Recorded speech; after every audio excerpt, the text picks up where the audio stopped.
I guess. Okay. Let's start with your experience. How many years have you been working with kids with autism? Well, let me see. I earned my PhD in 2003. Prior to that, I had volunteered for a year working with a private practice that specialized in helping people with Asperger's disorder. And we did group therapy with a group of young adults and some group therapy with some children to teach them social skills. And so that was a year there, and not much in grad school, but then we have a 1-year internship at the very end of graduate school. And I did mine in pediatric psychology at the University of Nebraska Medical Center. And I spent a 6-month internship at a preschool for children with autism. And they had me do all the assessments, so I measured their IQs, and I measured their receptive language and their expressive language and their autism symptoms. And then we also worked with the children using discrete trial training and other behavioral methods to work with them. So that was really intense. And since then, I've been here since 2005 at OSU. I've been training students in administering some tests for autism. The ADOS is really the gold standard, the Autism Diagnostic Observation Schedule. And so we use that to diagnose kids with autism here in our clinic across the street. And so I've been doing some training there, and now I've started a private practice part-time, and I do a lot of diagnoses and then working with people with autism to a much lesser extent. What's the process of the testing like for autism? Can you walk us through kind of how they would do that? Sure. Well, it starts with an interview, and for young children, you want to interview their parents. Of course, you want to observe them a lot in the clinic. And what you're looking for in the observations, you're looking for their interactions with their parents. Do they make eye contact? And how much eye contact? Do they speak? Some children with autism don't speak at all, and they may grab their parent's hand and take their parent to what they want. So if they want a toy, they may grab their parent's hand and have them put it on the toy, or put it on the handle of the cabinet to open the cabinet to give them the toy. Sometimes they tantrum. We also look at the degree to which the child and the parent will play together, like look at each other, and the parent will give the child things, and the child will take things from the parent or give things to the parent. The way that sometimes they're typically developing kids and their parents would interact. They would interact with each other. Another thing we look for is pretend play. Children with autism tend not to engage in pretend play, like dress up or things like that. They're more likely to perseverate. So for example, a child might be interested in keys, and rather than using keys to say, oh, I'm going to open up the door and I'm going to look inside, oh, look what it is, it's money or whatever, they might just kind of play with the keys like this. And a lot of times they will just shake the keys over and over and over again, perseverating the same movement over and over. And sometimes the children will seem to enjoy looking at objects out of the side of their eye like that, and look at the light glancing off the object. So you might just have a kid just lying on the floor for hours with something shiny going like this. And that's how they would play with an object. So it's not functional play, it's more sensory interests. I forgot the question. What question am I answering? How would you assess a child? Yeah. So we do the observation of the child and the parent. We interview the parent. Children with autism proper tend to have delayed language. Either they started to speak later than typically developing children, or they never started to speak. Sometimes they did start on time and they regress. They go backwards and stop speaking after a while. On the other hand, children with what we call Asperger's disorder, or what used to be called Asperger's disorder, spoke did not have any delayed speech at all. They spoke on time, and they don't really have a problem with verbal communication. Then there are questionnaires. I give a questionnaire called the Social Responsiveness Scale, and I give it to a parent. And if there's anyone else in the child's life, like a preschool teacher or a teacher or a grandmother or a neighbor, church person, you know, who takes care of them in the nursery school, I would give it to them to see how socially responsive the child is in different settings. So maybe they're socially responsive in church but not at home, or vice versa. And that is a well-developed and validated questionnaire for comparing children's social responsiveness with that of other children the same age. And so if they're very atypical, that will show it up, and that will give a score as to how atypical the child is in their social responsiveness. Finally, I do give the ADOS, the Autism Diagnostic Observation Schedule, which looks like a great big tub of toys. And I wish I had it here to show you. It's got a baby doll with a blanket, it's got Play-Doh with birthday candles, it's got toy trucks, it's got a bunny rabbit that has a little wire going to a foot pedal, and it looks like a stuffed rabbit, and if you put the foot pedal on, it hops around and squeaks and twitches its nose and its ears. And the whole point of this is to give the child what they call presses, or opportunities to respond to these toys. And we set up the situation to see how the child reacts. So with the bunny rabbit, we would look to see if the child follows gaze. So for example, I would say, without pointing at first, I would say the child's name is Andrew. Andrew, look at that! To see if the child will look there, following my eyes. And if he doesn't, I would do it again a couple more times. And then I might go, look at that, to see if he responds to pointing. And eventually, if he really doesn't respond at all, doesn't look up, doesn't follow my gaze, doesn't follow my points, I might put the foot pedal on and have it hop. And usually they kind of startle at that. And then we look to see if the child indicates that they wanted to hop again. Do they grunt? Sometimes they come over and they kind of grab my hand to try to make me do it again. Sometimes they'll grab the ears of the rabbit and pull on them. Or is the child catatonic and just sits there and stares into space? You want to see what the child's reaction is. And other activities, just stand a little bit behind the child and call their name and see if they turn around in response to their name being called. With the birthday party routine, you have you pretend you have a baby doll and say, "It's baby's birthday. Let's celebrate the baby's birthday." And you take out the Play-Doh and you make it into a cake and you say, "Here's the cake." And then you take the candles and you put the candles in. And here are the candles. And you hand a candle to the child to see if they'll participate in this very well-known activity. It's a social, it's a set of social activities. It's pretty well known, and most kids kind of get the idea of what this is. And so does the child participate? Does the child rock the baby to sleep? Does the child feed the baby with the Play-Doh stuff, the Play-Doh cake? And then you pretend to spill the juice, the invisible juice, and see if the child cleans it up. And you're kind of looking to see how socially responsive the child is. And so that is a very excellent way of testing for autism.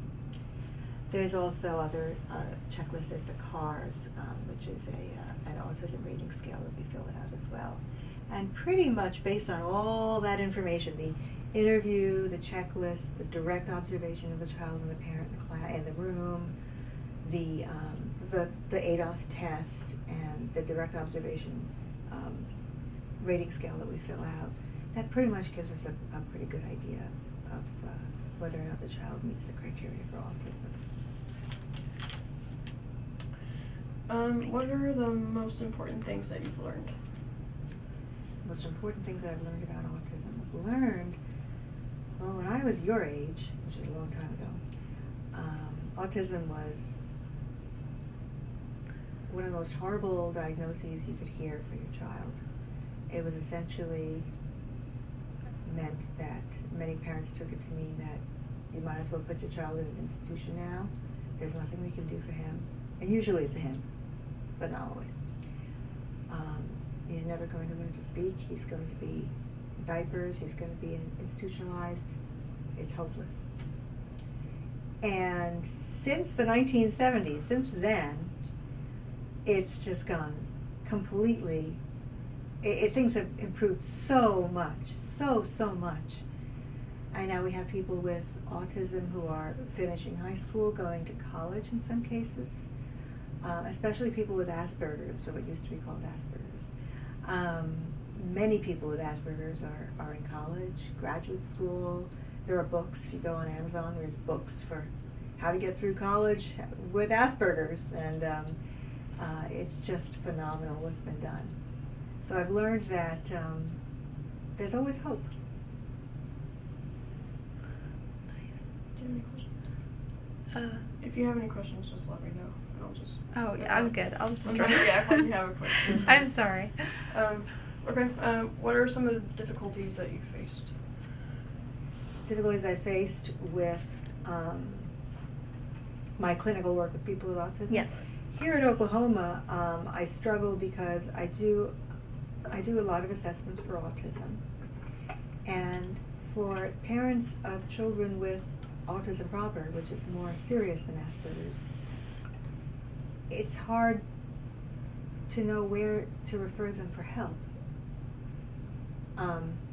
The kind of help I'd like the children to receive, which is more intensive, more applied behavior analysis oriented, is very time intensive, it's costly, and it's oftentimes not covered by insurance. So unless the parent is wealthy or has the time to learn these techniques themselves to use with their child for, every day pretty much, for several hours a day, it's hard for me to know what to tell them to do. Our students are in training here at the university clinic, and they do learn some applied behavior analysis, and they can do some discrete trial training. And we go down to $10, I believe $10 a session here in the school psychology clinic on campus. But still, $10 a session, if they do 2 or 3 sessions a week, every week, it really adds up. And so that's my biggest frustration here. There are services, but there aren't nearly enough, and they're not always covered by insurance.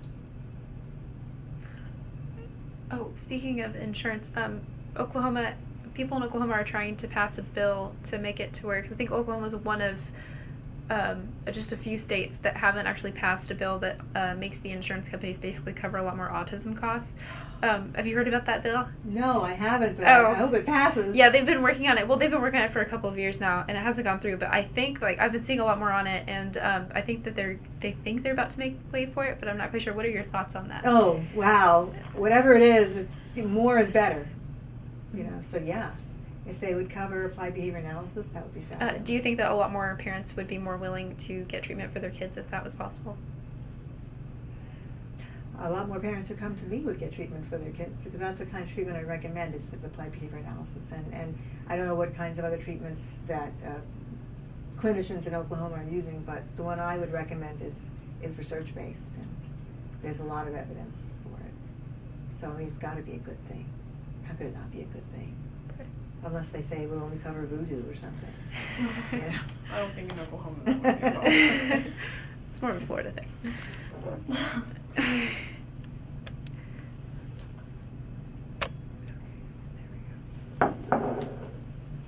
What do you, in your experience, what kind of factors do you think play into whether a child has autism or not? Well, we know from family studies that it tends to run in families.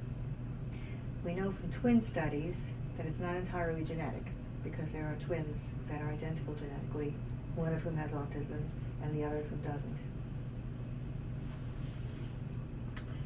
So it seems to be partly genetic and partly environmental, and I don't think anybody knows what the environmental triggers are. Have you ever seen, with the vaccines, have you ever seen that as a possibility? Nutrition, anything like that? I read about that. I read about such beliefs. I think when people are desperate for an answer, they'll cling to things. Years ago, this is kind of an aside, but it is relevant in a way. Years ago, there was, in the 70s, there was a substance called Laetrile that some people believed cured cancer, and the FDA wouldn't approve it. And it was available in Mexico, and people with cancer were streaming to Mexico for Laetrile, and they were very angry with the government for some kind of, the government was somehow keeping them from getting cured, and there were miracle stories of people who were cured of cancer, and clinics rose up all along the Mexico-U.S. border dispensing Laetrile, and I'm not sure exactly what happened. They disappeared. It didn't work, and some people overdosed on Laetrile and died. And so I think when people are desperate, just as with the Laetrile, I think people will cling to anything. And people want a magic pill for whatever it is that's, and so the whole idea of inoculations causing autism, there's been so much research, and it's not very convincing at all. I've heard red food coloring, I've heard BHA and BHT, the preservatives in food, I've heard all kinds of claims, but there just isn't, there aren't the control studies to back that up. We kind of went over this already, but what's the difference between Asperger's or what that's no longer? That's a good question, because there are a lot of papers out there, if you look in the literature, with titles such as, is Asperger's the same as high-functioning autism, or is it different? And there was a big research push on that. And now in this past summer, DSM-5, which is the new psychiatrist manual for mental disorders, came out, and the DSM-5 now classifies Asperger's as autism. It's simply a mild form of autism. And so technically Asperger's no longer exists because they've defined it out of existence. Still, though, I get referrals from physicians saying, can you take a look at Johnny? I think he's got Asperger's. So I'm not clear. It's not clear that they've heard of the DSM-5 yet, but that is the new lingo, and it's considered a very high-functioning form of autism. Okay, that makes sense, actually. Why did they decide that before they changed it, why did they decide that it was different? Some people thought that there were some, I'm not that familiar with, but I haven't really read those papers very carefully, but there were many similarities, but there weren't any differences. People with Asperger's tend to have normal or above average IQ, very good verbal skills. They want friends, but aren't sure how to make them. Whereas kids with autism tend to, when you measure their IQ, it tends to be low, which goes along with having low verbal ability, because so many IQ tests are verbally loaded. They require verbal responses in order to get answers. So if you can't speak, then you're not going to get a very high score on an IQ test. Kids with autism proper tend to be late speakers or not to speak at all. Kids with autism proper seem to be kind of in their own little world, playing with toys by themselves, and not really, they don't seem to miss not having friends. They seem to be fine by themselves, at least they don't seem to desire friends. So those are differences, and so on the other hand, I can see how they could be viewed as part of the same spectrum, because both groups, both the Asperger's and the autism proper people, are socially awkward. They have trouble reading social cues. So if I were to turn around, they keep talking to you, and turn around and look over there and cross my arms in front of my chest and just kind of keep talking to you, you might find that a little off-putting. But if I had Asperger's, I might not realize it. or you might show some body language that would show like sometimes, you know, I really have to go, really have to go. Well, a person with Asperger's would never catch that. They might think you just have to keep looking at your watch for some reason. Excuse me. How is autism different than other disabilities?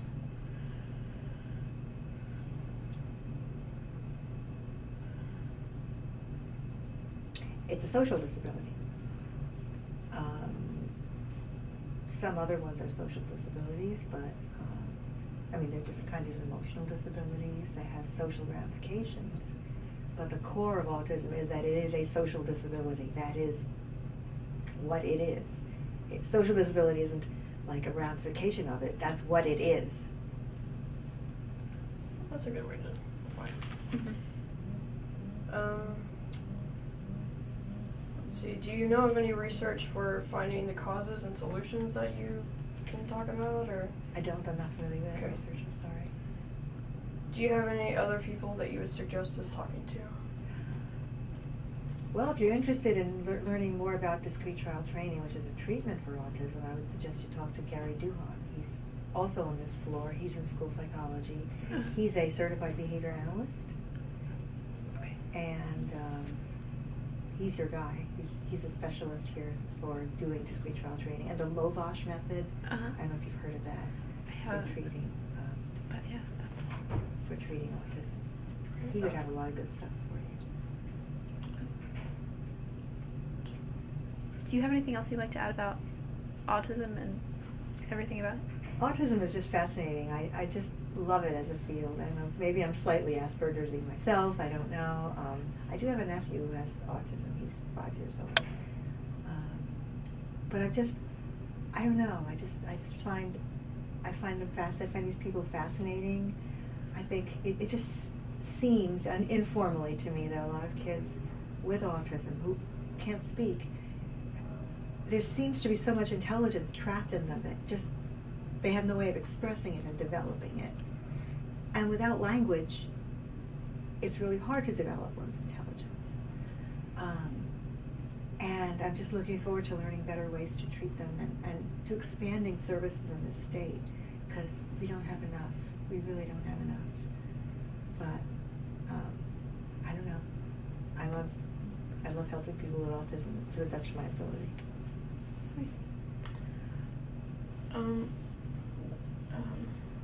We need to get action shots. Okay.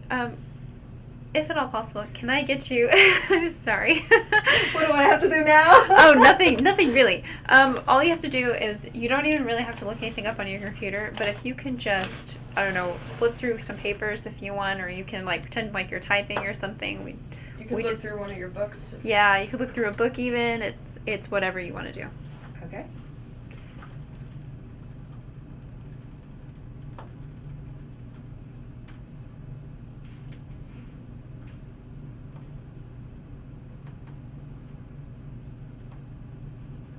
Got it. Thanks. Thank you. Okay. Well, thank you. It's been Is there any books that you think that would, just you looking at them, you don't really have to. You want me to look at a book? Sorry. Okay. Okay, one second. Let me adjust this. Sure. You're not going to see the title of the book, are you? You want to see the title of the book? All right. Autism. All right, take this one.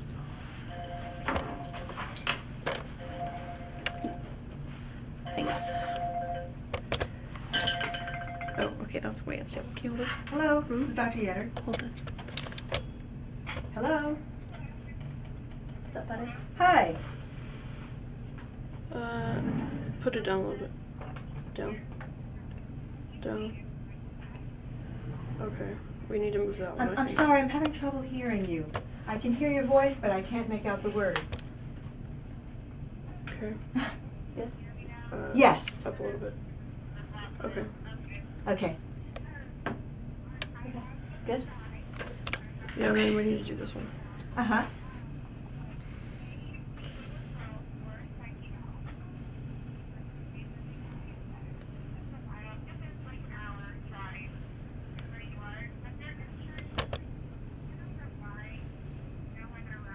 Okay. I'm sorry, just like that. Okay.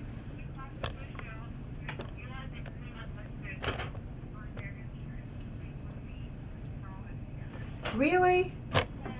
Okay. I would. Should we? What is your name? Box that she was talking about. Should we try to get some footage of her going? Your first name is. I'm sorry. Say it again. She doesn't have the box with her. I know, but we need something. Laura Smith. What's her Okay. name? And where? What agency are you with? I know that we get a lot of footage of the autism family. Green but we Lake just Mental have Health. a little bit more of her. Grand Lake Mental Health. Thank you for thinking of me. What's your phone number, just for my records? Uh-huh. Uh-huh. Uh-huh. Okay, thank you. And so, have you tried calling Blue Cross and Blue Shield to see if there have got